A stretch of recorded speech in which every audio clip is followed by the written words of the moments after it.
All right, so what I have here are the exams from last time, or previous exams, I should say. And many people did well. That's pretty normal around here. Hillary, here's your.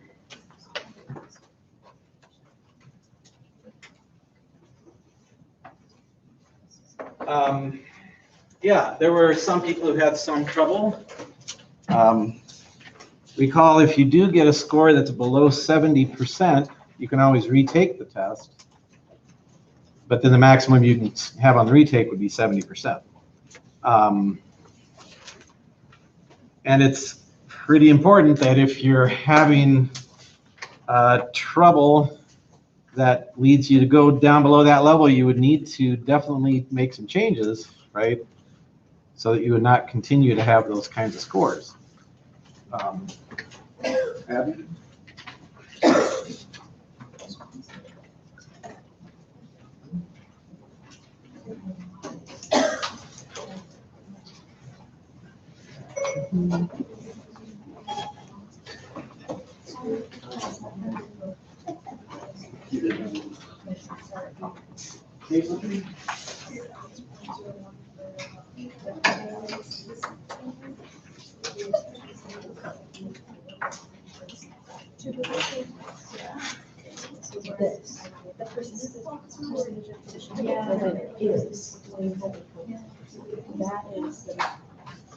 So there were a couple of things on here that I was surprised that people had trouble with.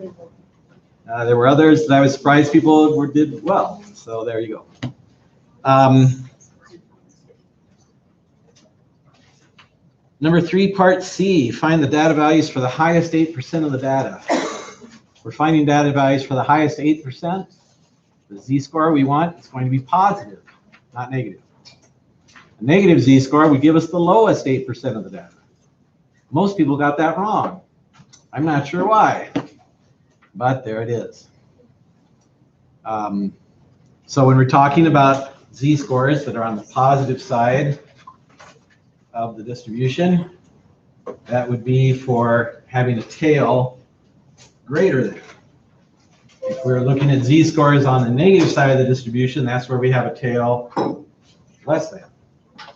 And this is very important for hypothesis testing because you need to know whether it's a left-tailed or right-tailed test.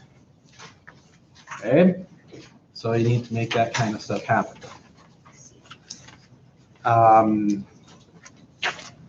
Let's see, do I have other tests here? I do.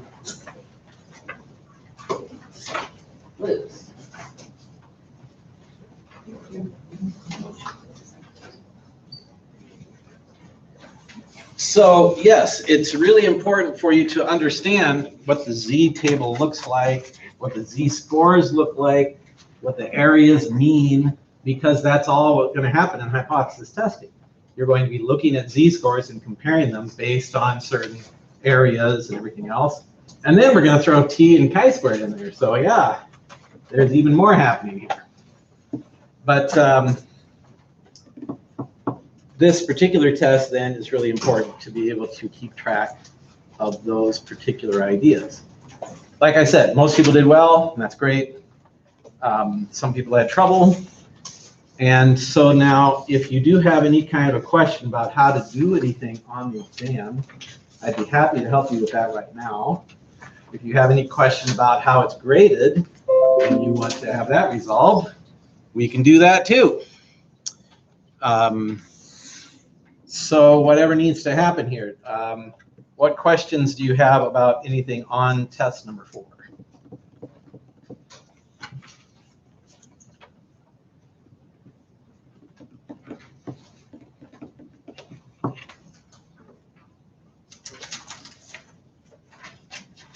As they say, having heard nothing from, no objections from the floor, we will allow the measure to pass by acclamation. So yeah, if you have any question you want to talk to me about later, that's fine too. All right, so then going back to our situation here, we are looking at homework set number 11, working with hypothesis testing. And then after we talk about that, we'll probably want to go back and do some things from the practice test, which have to do with homework set number 10, about confidence intervals, and then get everything squared away before the test, which is coming up on Tuesday, the 9th. All right, so everyone needs to have 2 pieces of paper in front of them right now. What are those 2 pieces of paper?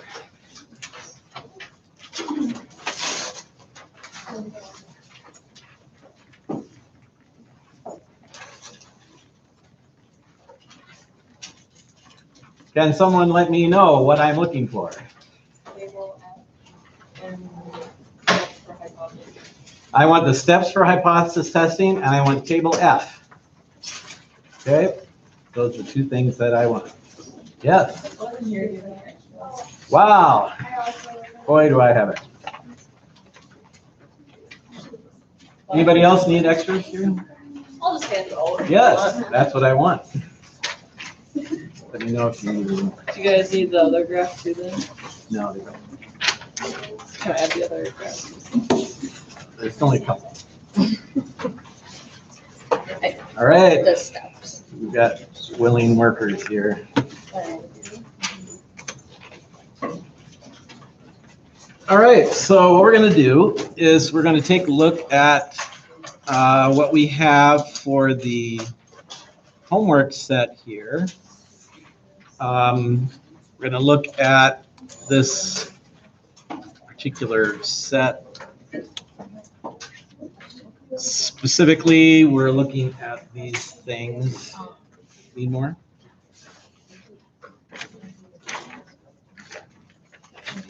All right.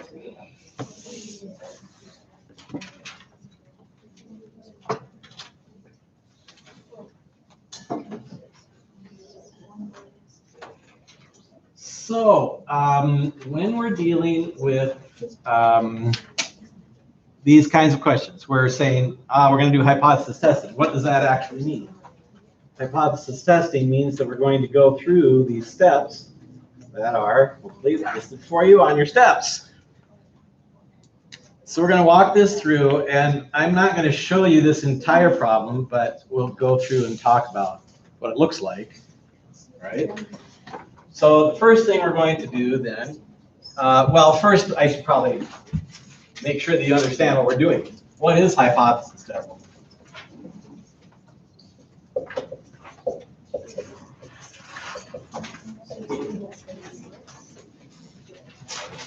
You want to say, what's the goal of hypothesis testing? Prove a difference. Yes, here we have to slow you down a little bit here. Okay, just a little bit, not too much, but yes, prove a difference.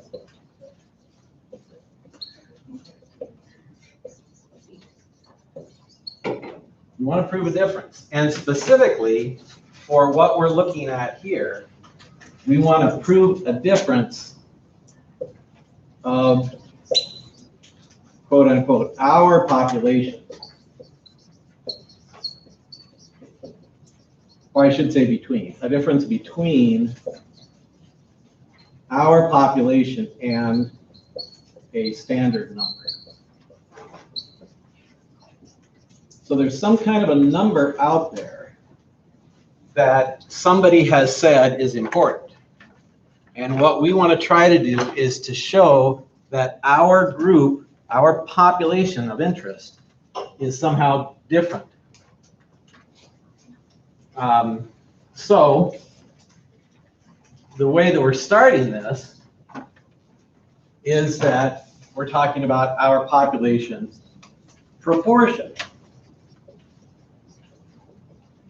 That's the first thing we're doing here. All of these problems have to do with proportions. So when we're doing proportions, what is the standard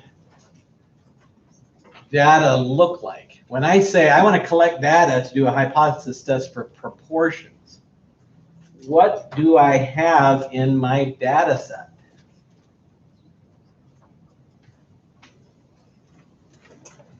I'm doing a hypothesis test of proportions. What does my data look like?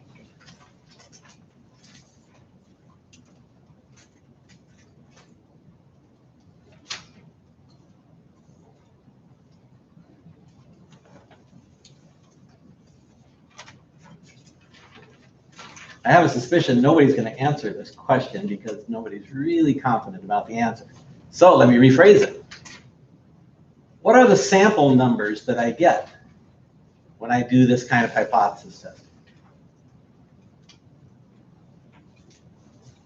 How would you describe it? What's the end process? Not really. All right, well, let's try another option here. I'm going to read this problem. The percent of physicians who are women is 27.9%. In a survey of physicians employed by a large university health system, 41 of 113 randomly selected physicians were women. What are my sample numbers for this, and what do they mean?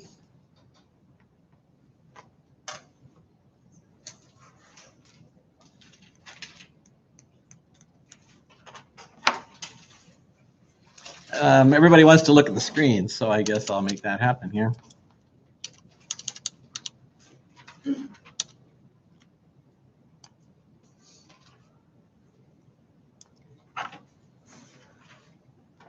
I want to know what my sample numbers are.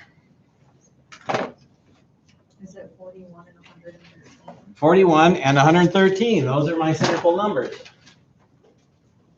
What do they represent? 41 is the number of that are women, and 113 is the total number of physicians surveyed. Okay. Number of women. And this is the number surveyed.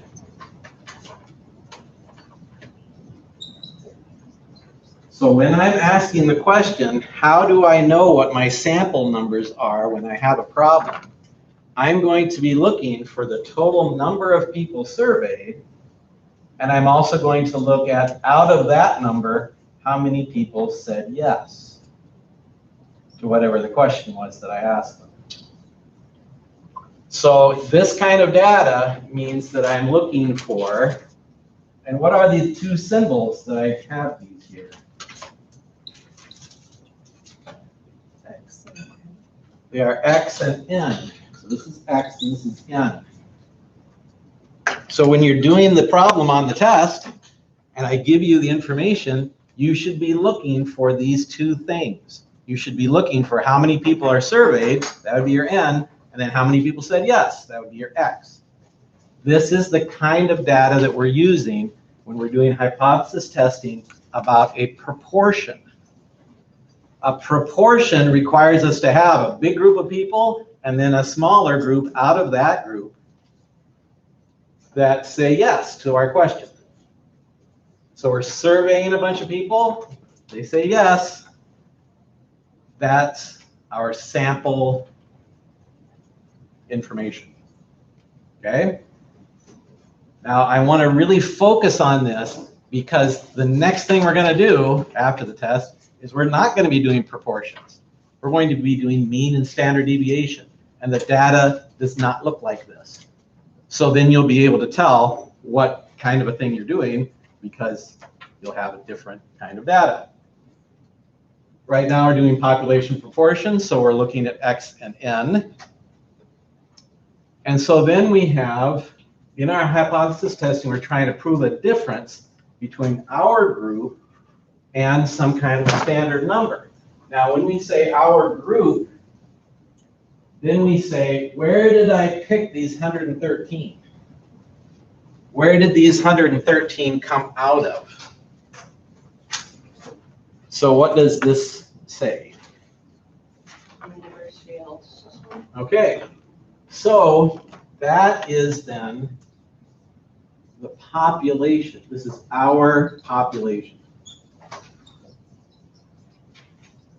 is the university health system. Now, this is important because when you get to the end of the problem, this is what you're talking about. When I ask you the question, what is the conclusion of the problem? You need to say this, because this is what we're talking about. You don't just say reject the null hypothesis. That's not enough. You need to actually know what you're talking about. What are we talking about? The university health system. That's our population of concern. That's where we got the 113 people. And then we asked them the question. And we said 41 of them are women. So we're trying to find out, not just for this group, we know what it is for this group, but we're going to try to find out something about all of the university system. Supposedly, there's a lot more than 113 physicians. So then we want to say something that's true about all of our physicians. That's what we want at the end of the problem. We want to be able to say that. Okay. So we want to make this happen. And so we have to state the hypotheses and identify the claim. Now, your textbook makes a big deal out of the claim. I don't. It's more important to me that you understand the hypotheses. Claim is kind of secondary. So I want to know what that looks like. All right. So what I want you to do right now is I want all of you to write down the hypotheses for this problem on a piece of paper. And then I want you to show it to your neighbor and see if your neighbor has the same thing as what you have. Okay, so I want you to write down the hypotheses for this problem.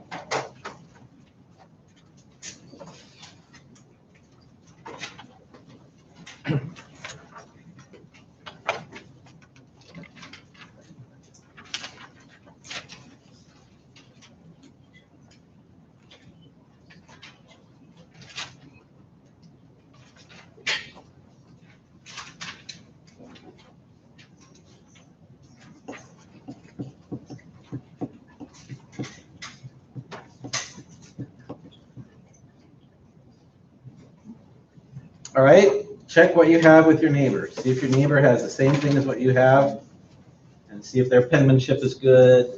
They write nice letters.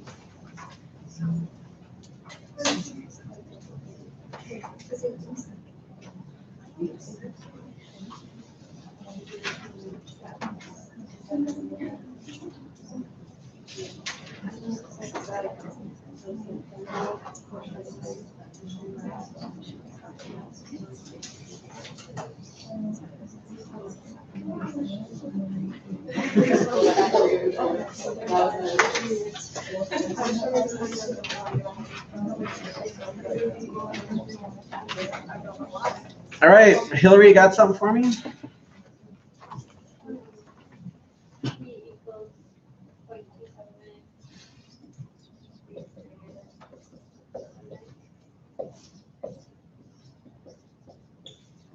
And this first one has this label, the null hypothesis. This is the alternative hypothesis. Okay, so that's what it's supposed to look like. The null and alternative hypothesis. How do we know, Hillary, what these numbers are supposed to be?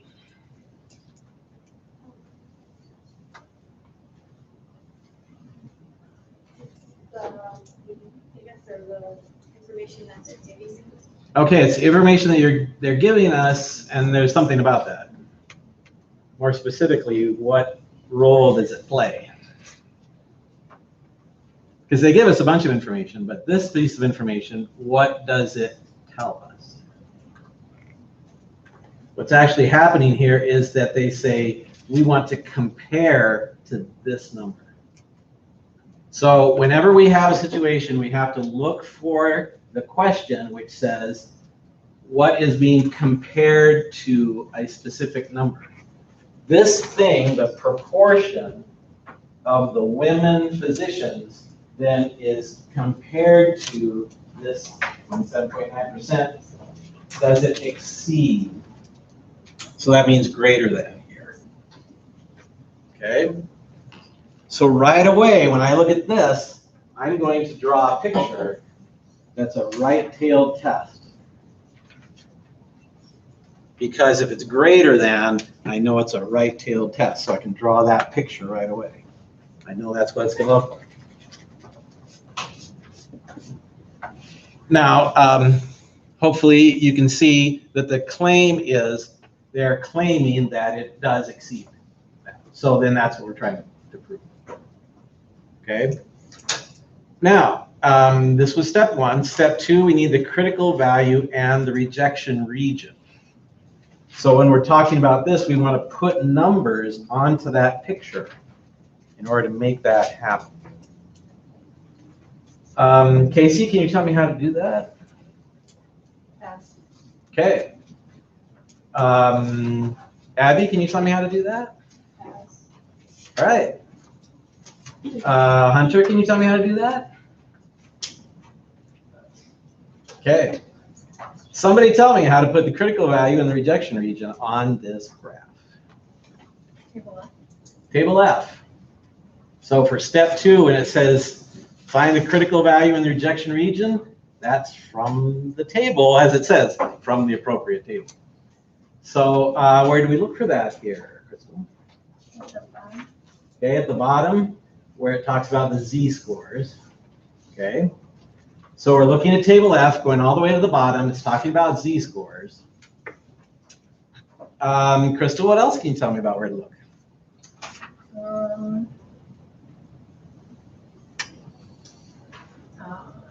0.05. 0.05, and that comes from here in the problem. It has to tell us that it's 0.05. So when we say this was step one, I drew the picture, and then step two, I'm going to label that picture based on table F, and alpha is equal to 0.05. I have to be given that. All right. Gabrielle, can you tell me what number we're going to use from table F?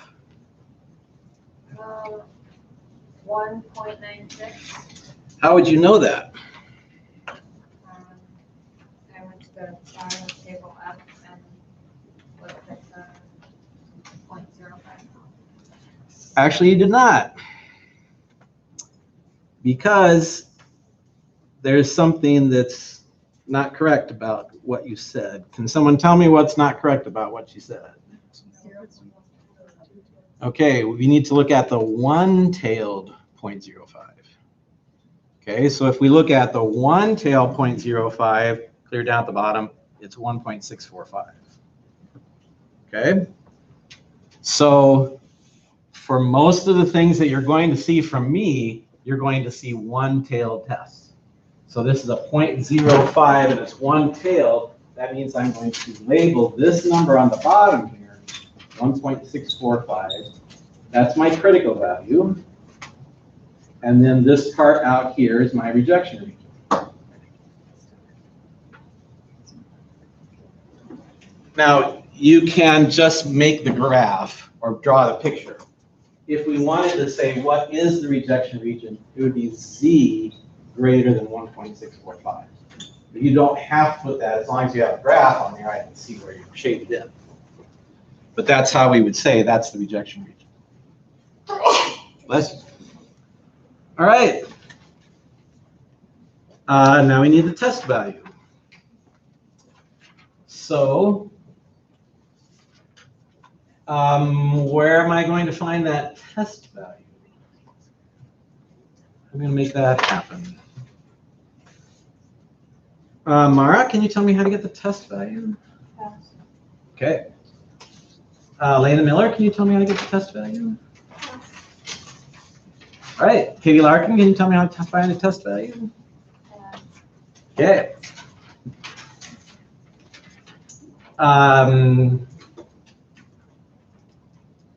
Crystal Reed, can you tell me how to find the test value? C equals P hat minus P divided by the square root of PQ over M. Yes. That's step 3. This is the formula for the test value when we're doing proportions. Now, I'm going to be relatively generous and assume that all of you have this written down, but you just didn't want to say. That's okay. This is step 3. This is the test value. Now, what I want you all to do is find the test value for this problem.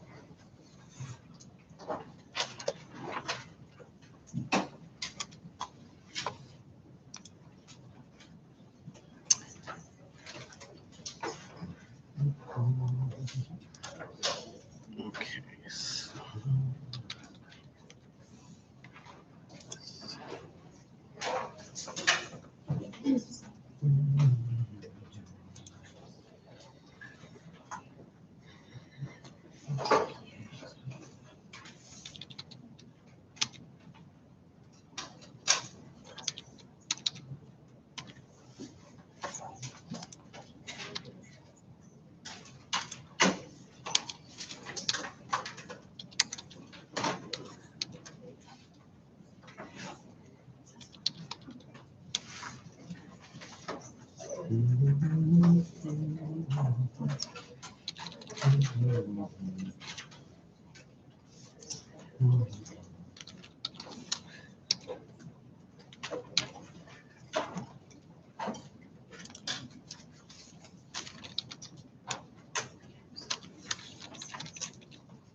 And what I would like for you to do for your p hat is 4 decimal places.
What do you want us to run this into?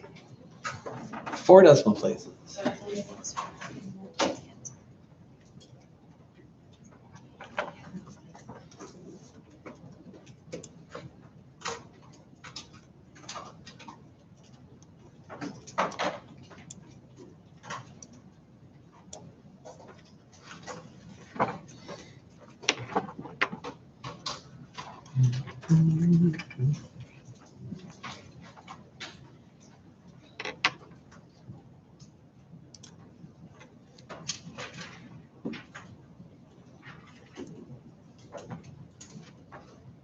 All right, check your neighbor's work. See if your neighbor has stuff that's the same as yours.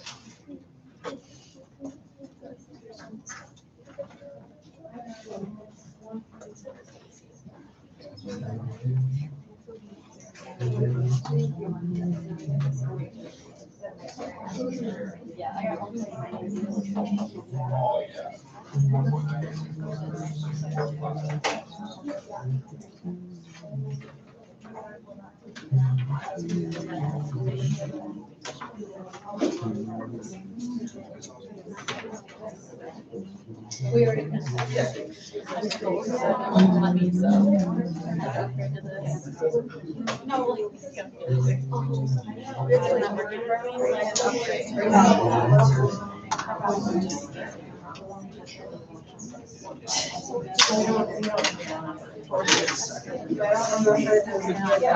What'd you get?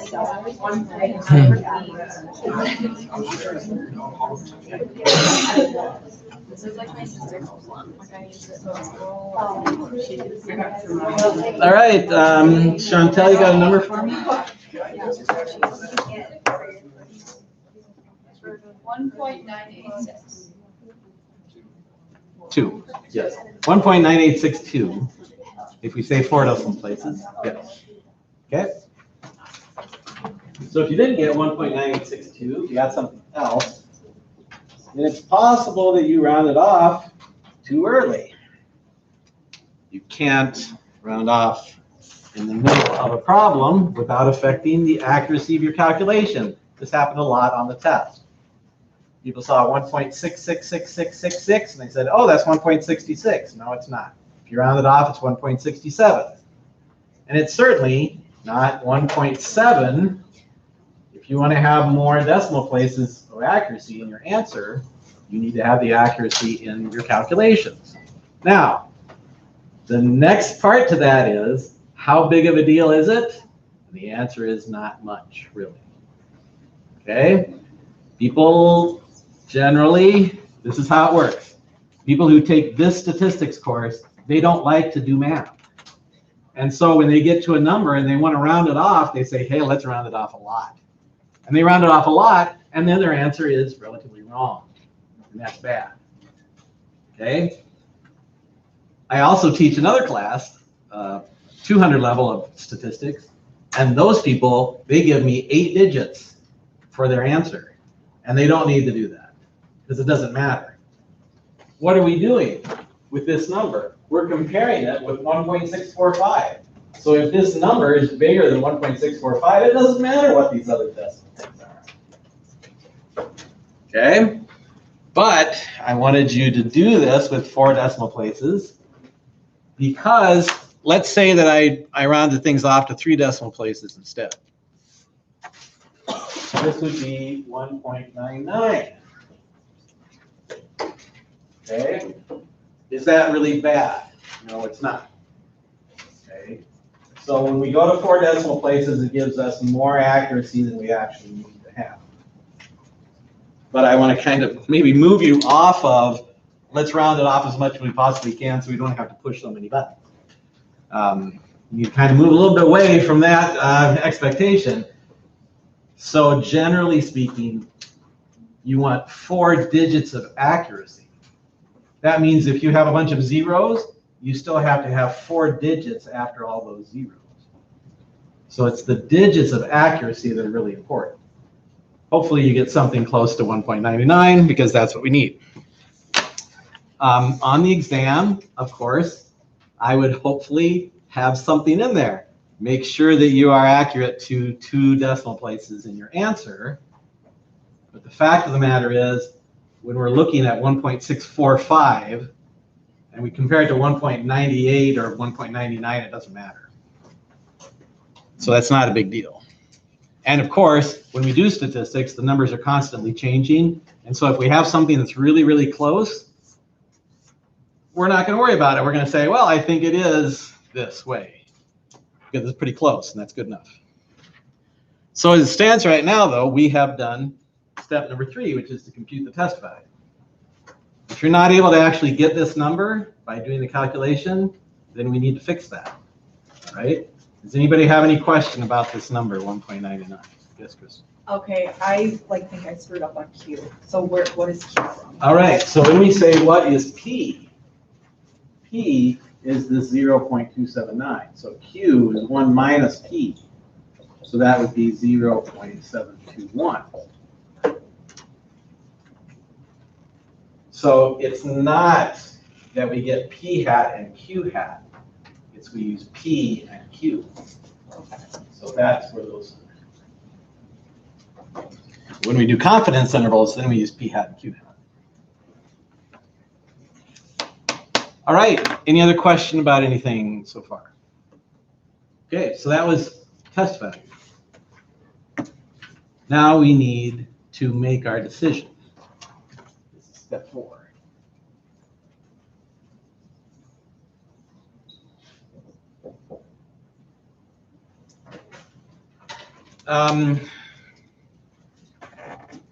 Lena Schmidt, can you tell me how to do step 4? How to make a decision? If 1.99 is bigger than the critical value, then we reject the null hypothesis.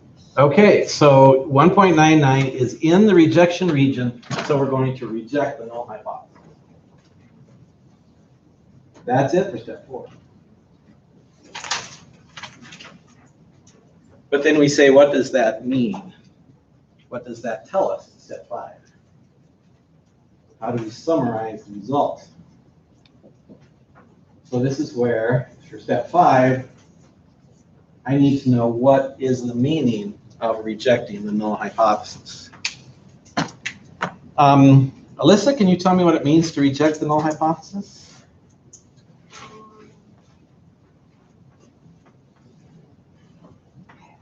Okay.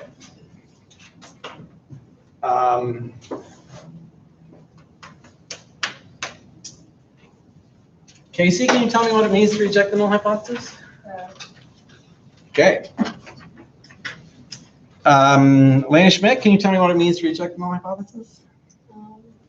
There's evidence for a difference between the sample and general population. Not quite. There is evidence for a difference between, and the question is, what are the things that we are comparing? And what we are doing is the alternative hypothesis. So this is what we're going to say. The question is, what do these things represent? But what we're actually saying is there is evidence for a difference between our population proportion and a standard number.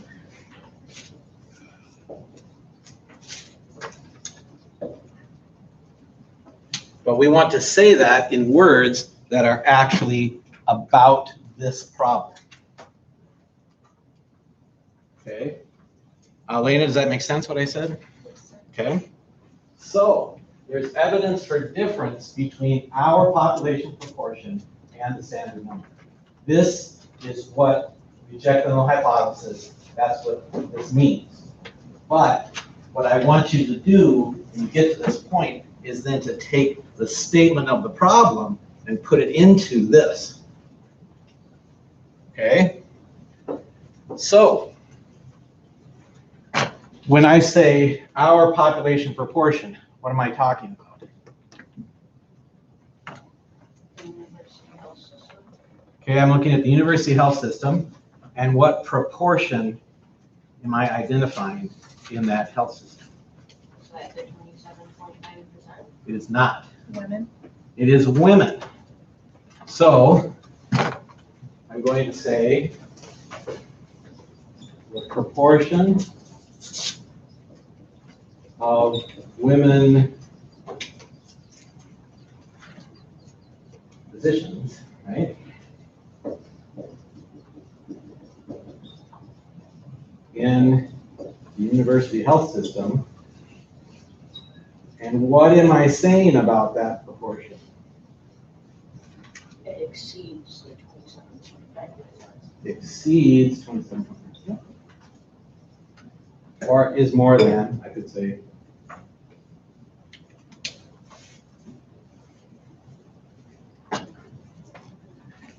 So what is the actual value of p hat? Can somebody tell me what that number is?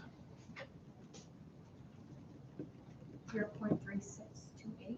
Okay, so if I say that in my sample, p hat was approximately 36%, I'm able to say that this difference between 36 and 28 is big enough of a difference for me to say this. I'm not just talking about my sample. I'm actually saying that in this entire university system, the proportion of women physicians is higher than this number. Okay? So, I've just done a hypothesis test. I've gone through all my steps. I did not do the parts of the conclusion, which are on this list, and I did not do the p-value method. What I'm doing is just the traditional method. So this is what I have. This is what I want to be able to figure out. Okay? So we're going to do another one, and I'm not going to take you through the steps. I want you to go through the steps. All right? So, this. This.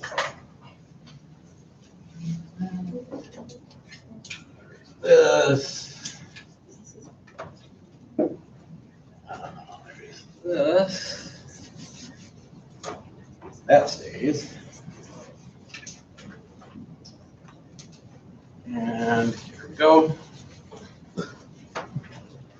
All right, so I'm going to have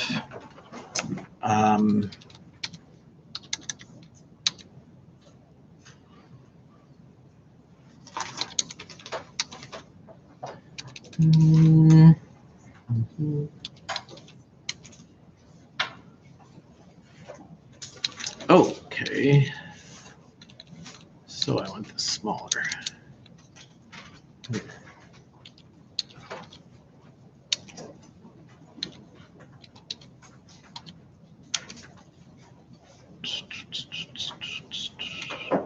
Yeah, that'll work. Okay. So I've got 200 Western students.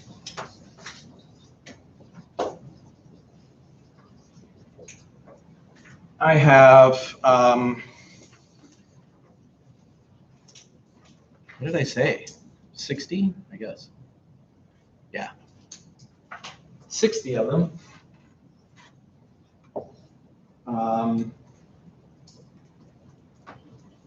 Have been to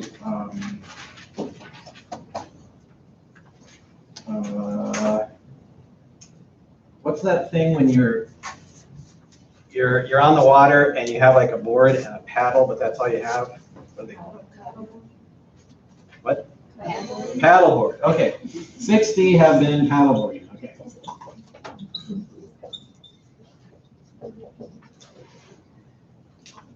But my national survey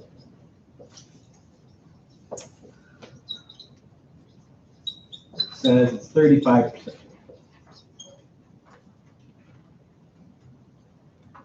Now, if I look at this and I say, what is my sample proportion? Can you tell me what the answer is?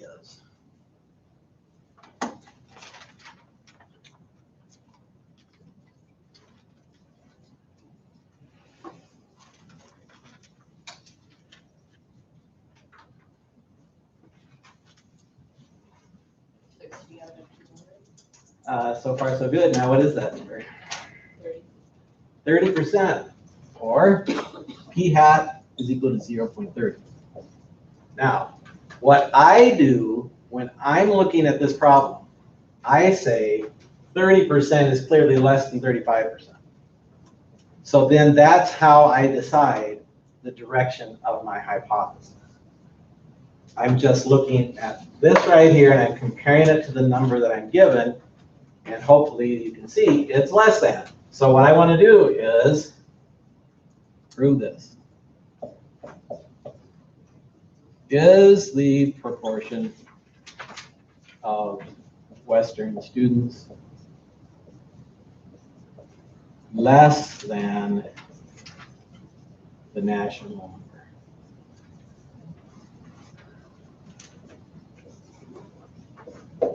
All right, I'll give you a few minutes. See if we can make this hypothesis test happen. What's our number for table F?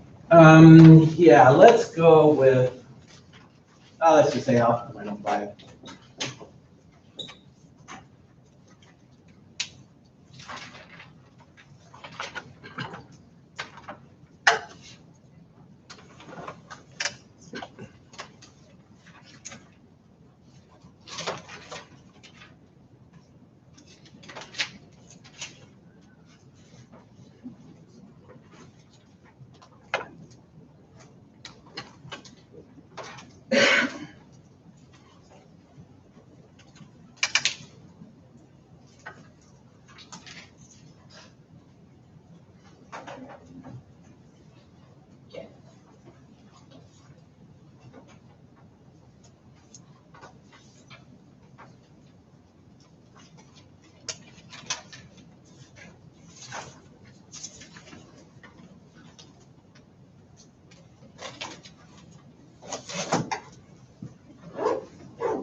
All right, so take a look at how far your neighbor's gotten and see if you can instruct them as to where they need to go next.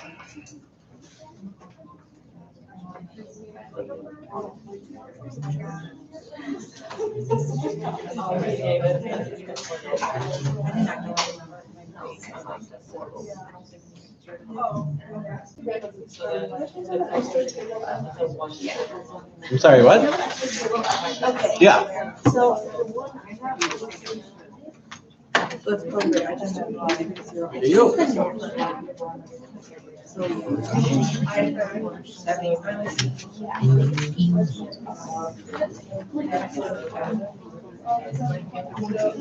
It's okay, I don't want to.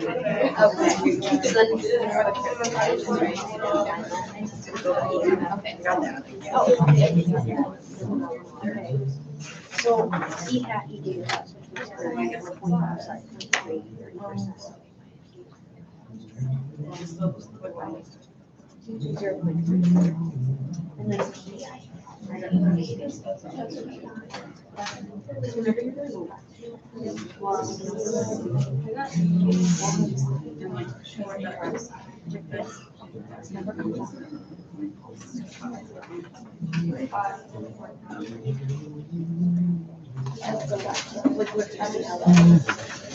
Oh, okay, yeah. The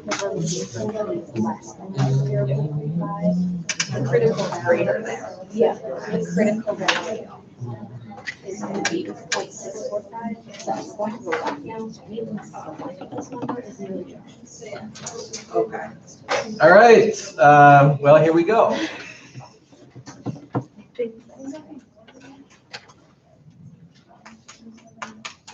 Liz Thomas, can you tell me what my hypotheses look like? The null would be equal to 0.35, Okay, and the other one would be less than 0.35. yep. So then I'm going to draw my graph, and it's going to look like this, and it's a left-tailed test. Okay. Maggie, how about critical value and rejection region? 1.645. Almost. Negative. Oh. 1.645. Rejection region down here, so that would be Z less than negative. So yeah, substantial numbers of people have been derailed by this fact. If it's a left-tailed test, then your Z has to be a negative number for the critical value. And hopefully when you get down to your test value, you'll come up with a negative number also, because that's what it's supposed to be. Right? Katie Larkin, you got test value? Okay. Alex, you got test value? I got Negative 1.48, that's correct. This should come out to be negative 1.48.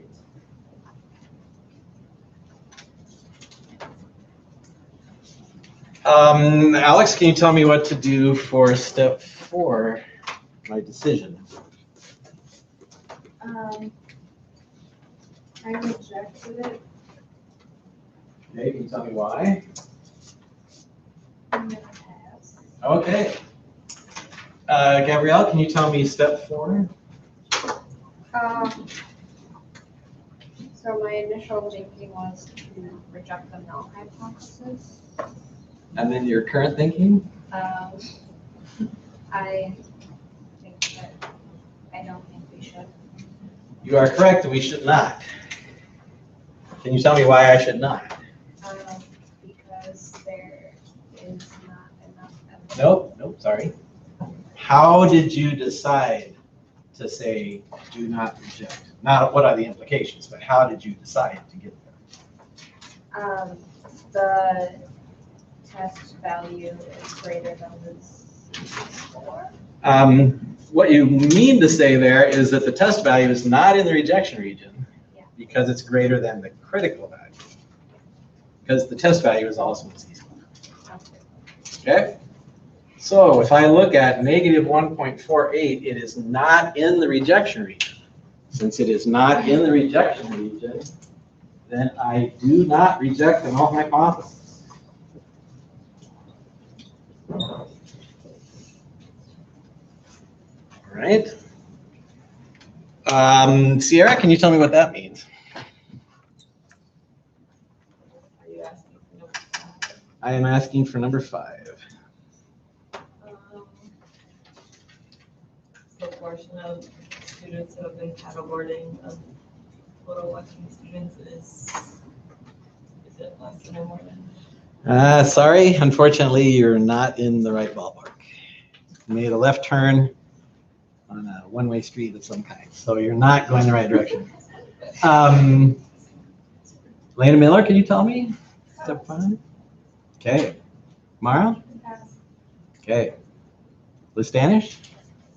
They're guessing, kind of. Okay. There's not enough evidence to prove that the proportion of Western students is less than the national. There is not enough evidence for a difference between our population proportion and standard number. So then I could write that down. Okay, so I think I will just. Okay, so there is not enough evidence to prove that the proportion of Western students paddleboarding is less than the national number.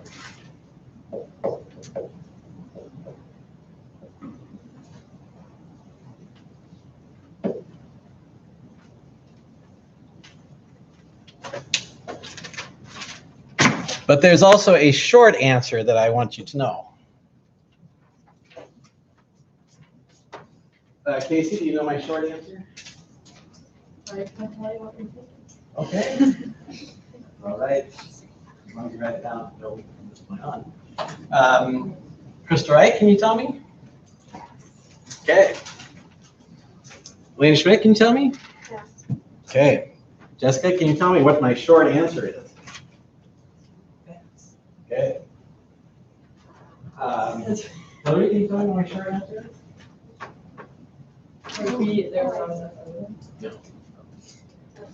No decision. If I do not reject the null hypothesis, then I can make no decision.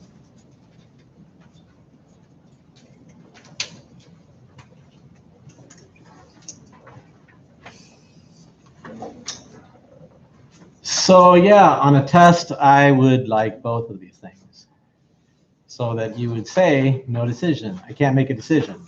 And then you would also say, there's not enough evidence to prove that the population proportion, oops, I didn't put population on there. Ooh, point off for me. Population proportion of Western students paddleboarding is less than the national number. There's another thing which I won't require you to say, but you could say. What's the third thing that you can say in parentheses? Could be random variation. It could be a random variation.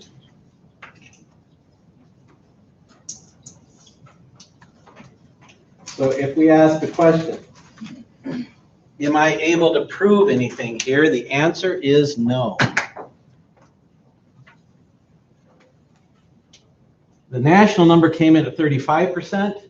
My number came in at 30%, but that could just have been because I took a sample of 200, because that has a lot of variation in my percentages.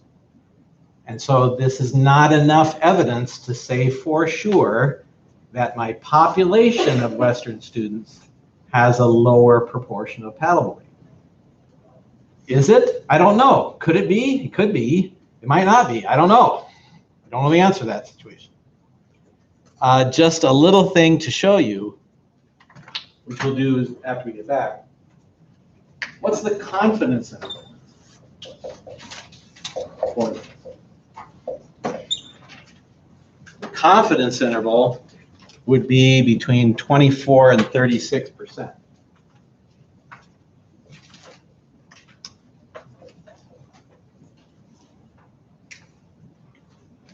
So if I ask the question, is this population proportion, is it less than 35? I don't know. It might be, but it could be 36. I don't know. Even though it came out to be a sample of 30%, the actual population number could be as high as 36%. And I just don't know if it is or not. So then I can't make a decision. Somebody says, wow, that seems kind of low. Well, it is a little bit low, yeah, but really we can't say for sure because we don't have enough evidence right now. As we talked about last time, if I had a larger sample size, perhaps I would be able to make a better decision. But if I have a larger sample size, then maybe I'll get a 33% instead of a 30%, and then I'll still not be able to say for sure. Anyway, time to take a break, yes, until 1:56.